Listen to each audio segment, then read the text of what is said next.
जय हिंद प्यारे साथियों। रोजगार विद अजय यूट्यूब चैनल पर आप सभी का बहुत बहुत स्वागत है।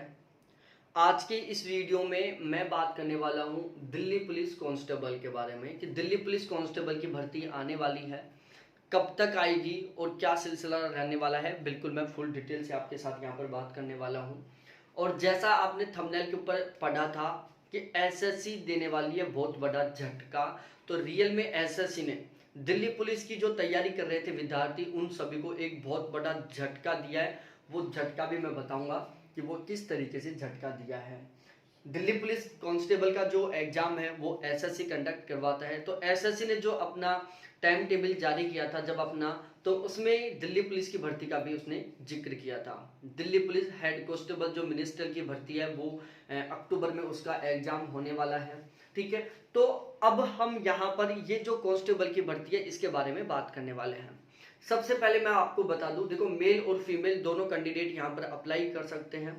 दिल्ली पुलिस को ज्वाइन करने के यदि मैं फायदे बताऊं आपको, तो दिल्ली पुलिस कांस्टेबल को ज्वाइन करने के बहुत सारे बेनिफिट्स हैं, जिसमें सबसे पहला बेनिफिट तो यही है कि आपका दूर दूर जो ट्रांसफर होने का झंझट है वो खत्म। आपको लाइफ टाइम केवल दिल्ली में ही ड्यूटी करनी होगी। ठीक है, इसके अलावा जितने भी आपको अलाउंस मिलेंगे वो सारे के सारे सेंट्रल गवर्नमेंट के अकॉर्डिंग मिलेंगे। जैसे डीए सेंट्रल गवर्नमेंट के अकॉर्डिंग आपको फिलहाल में 38% मिलने वाला है। ठीक है, क्योंकि पहले 34% था, अब 38% कर दिया। एचआरए आपको लाइफ टाइम 27% मिलेगा सेंट्रल गवर्नमेंट के अकॉर्डिंग, और वो भी महानगर में आते हैं। इसके अलावा नाइट ड्यूटी अलाउंस, आप थोड़ा सा भी एक्स्ट्रा काम करोगे तो उसका आपको एक्स्ट्रा अलाउंस मिलेंगे। तो इस तरीके से दिल्ली पुलिस आपको बहुत सारे ढेर सारे अलाउंस देती है। ठीक है, जो बाकी की जो स्टेट पुलिस होती है ना उसकी तुलना में तो दिल्ली पुलिस की नौकरी बहुत ही गजब की होती है, बहुत ही शानदार वाली होती है, पावरफुल होती है पुलिस की नौकरी, आपको भी पता है ये सारी चीजें। और यदि आप दिल्ली पुलिस में लगभग 19 साल की एज में लग जाते हो तो आपके प्रमोशन भी बहुत गजब से होंगे, आप बहुत ही अच्छी पोस्ट से रिटायर होंगे, ये पूरे पूरे चांस होते हैं। तो अब मैं इसके बारे में बिल्कुल डिटेल से आपके साथ यहाँ पर चर्चा करने वाला हूँ। देखो यदि हम पदों के बारे में बात करें तो पदों का अभी किसी को कुछ फिक्स नहीं है, क्योंकि नोटिफिकेशन नहीं आया पदों के संबंध में। तो लगभग 5000 प्लस पदों पर भर्ती आने वाली है, बस इतना ही पता है कि 5000 प्लस पद रहने वाले हैं। फॉर्मों की मैं बात करूं तो 2 मार्च 2023 से फॉर्म भरे जाने वाले हैं, 2 मार्च से। ठीक है, अब यदि यहाँ पर हम एज के बारे में बात करें तो देखो एज का सिलसिला मेल और फीमेल दोनों में बराबर है। यहाँ पर फीमेल को कोई स्पेसिफिक छूट नहीं दी गई। जनरल और ईडब्ल्यूएस के कैंडिडेटों को 18 से 25 साल है एज, ओबीसी के कैंडिडेटों की 18 से 28 साल है, और एससी एसटी के कैंडिडेटों की एज यहाँ पर 18 से 30 साल है। तो ये है यहाँ पर एज लिमिट का क्राइटेरिया। उसके बाद यदि हम क्वालिफिकेशन की बात करें तो क्वालिफिकेशन में एक सिंपल सी चीज है कि आप 12th पास आउट होनी चाहिए। ठीक है, अब आप किस स्ट्रीम से हो, चाहे आपने आर्ट से 12th पास आउट किया हो, चाहे आपने कॉमर्स से किया हो, चाहे आपने साइंस से किया हो। ठीक है, कौन से सब्जेक्ट से आपने 12th पास आउट किया ये बिल्कुल भी मायने नहीं है, यहाँ पर आपका केवल मायने ये है कि आप 12th पास आउट होने चाहिए। यहाँ पर आपको ड्राइविंग लाइसेंस की भी जरूरत पड़ेगी। तो अभी तक आपने ड्राइविंग लाइसेंस नहीं बनवाया तो एक बार जरूर बनवा लेना ड्राइविंग लाइसेंस भी, यहाँ पर कंपलसरी, विदाउट ड्राइविंग लाइसेंस आप यहाँ पर फॉर्म अप्लाई नहीं कर सकते। अब यदि मैं इसके फिजिकल की बात करूं, फिजिकल किस तरीके से रहने वाला है, इसके मैं मेडिकल की भी बात करूंगा। देखो मेडिकल मेरे को जो सबसे शानदार लगा दिल्ली पुलिस का, दिल्ली पुलिस का जो मेडिकल होता है ना उसमें कोई झंझट ही नहीं है, सबसे इजी मेडिकल होता है। जैसे कोई टीचर बनता है और जब वो ज्वाइनिंग पर जाता है तो उससे पहले उसका मेडिकल होता है। ठीक है, मैं एक सिंपल एग्जांपल ले रहा हूँ टीचर का। तो उसके ज्वाइनिंग जाने से पहले एक मेडिकल होता है, वो मेडिकल वो अपना जो भी नियरेस्ट हॉस्पिटल है वहां से करवा लेता है। वो बिल्कुल सेम सिचुएशन है इसमें। यहाँ पर आप अपना जो भी पास में जो सीएचसी हॉस्पिटल है वहां से आप या किसी भी डॉक्टर से आप अपना मेडिकल बनवा के ले जा सकते हो और वहां पर उसको दिखा सकते हो, वो आपका अप्लाई माना जाएगा। यदि मैं बात करूं चश्मे की, बहुत सारे कैंडिडेट कंफ्यूज हो रहे होंगे कि जिनके चश्मा है तो क्या वो यहाँ पर फॉर्म भर सकते हैं और क्या मेडिकल फिट होंगे वो। देखो चश्मा अलाउ नहीं है वहां पर, लेकिन आप यहाँ पर लेंस लगवा सकते हो। ठीक है, लगभग 50-60 हजार का खर्चा आएगा, और यहाँ पर जितने भी नंबर का आपका चश्मा है उतने नंबर का आपका लेंस लग जाएगा, और वो लेंस लगभग 50-60 हजार का खर्चे में लग जाता है और 15-20 साल तक चलता है, फिर आप यहाँ पर अलाउ हो। ठीक है, चश्मा अलाउ नहीं है, लेकिन आप चश्मे की जगह आंखों पर लेंस लगवा सकते हो। 50-60 हजार का खर्चा आएगा, आपका मेडिकल फिट माना जाएगा। ठीक है, आपको मेडिकल में अनफिट नहीं किया जाएगा। फिर आपका चश्मे का नंबर चाहे कितना है नेगेटिव कितना है पॉजिटिव क्यों ना हो, कोई फर्क नहीं है, बस चश्मा नहीं दिखना चाहिए। चश्मे की जगह आप लेंस लगवा लेना। ठीक है, 50-60 हजार का खर्चा होगा, कोई बड़ा खर्चा भी नहीं है। अब मैं यहाँ पर फिजिकल की मैं बात करूं तो मेल और फीमेल दोनों को मैं यहाँ पर कवर करने वाला हूँ। देखो, सबसे पहले हम मेल को कवर करते हैं। मेल की जो हाइट है वो 170 सेंटीमीटर होनी चाहिए। चेस्ट नॉर्मली तरीके से 80 होनी चाहिए, लेकिन फुलावट के पश्चात 85 पे हो जानी चाहिए, 85 सेंटीमीटर हो जानी चाहिए, मतलब 5 सेंटीमीटर का फुलाव होना चाहिए। रनिंग में क्या होगा कि आपको 1600 मीटर की रेस मात्र 6 मिनट में कंप्लीट करनी होगी। और देखो, रेस में भी यहाँ पर क्या सिस्टम है, आपके हाथ में बेल्ट बांध दी जाएगी। ठीक है, और फिर आपकी रेस काउंट की जाएगी जैसे ही 6 मिनट काउंट होगा।